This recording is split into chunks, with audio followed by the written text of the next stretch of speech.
All right, hello everybody, and thank you for coming to my presentation about adapting to Japanese business culture for the WellTech leadership team. So for the agenda, we're going to start with a cultural context overview, move into written and spoken communication, then talk about meeting conduct and etiquette, then focus on the decision-making processes in Japan, and finalize with strategic recommendations for the WellTech team. So for cultural context, the United States is very low context. We are going to say it how it is. We say things strictly what we want them to be interpreted as.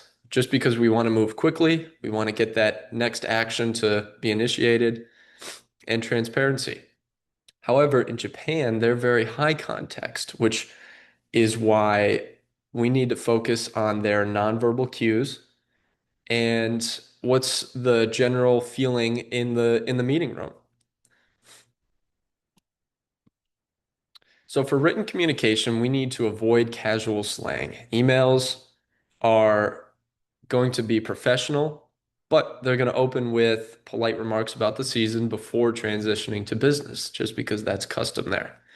All of our reports need to be detail oriented because of the complexity of our analytics.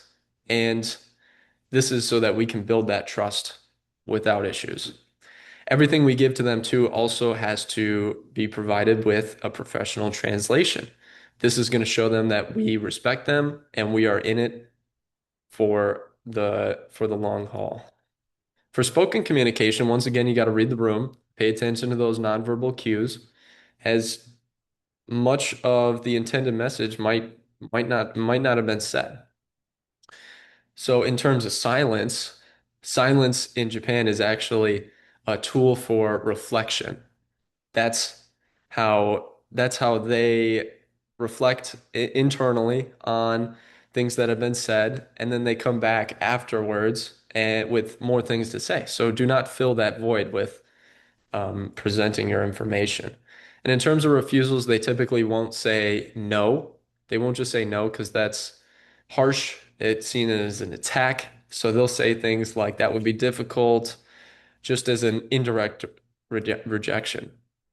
So for meeting conduct, business cards, receive them and give them with both hands. This shows respect, and you should show respect for that card like you respect that person.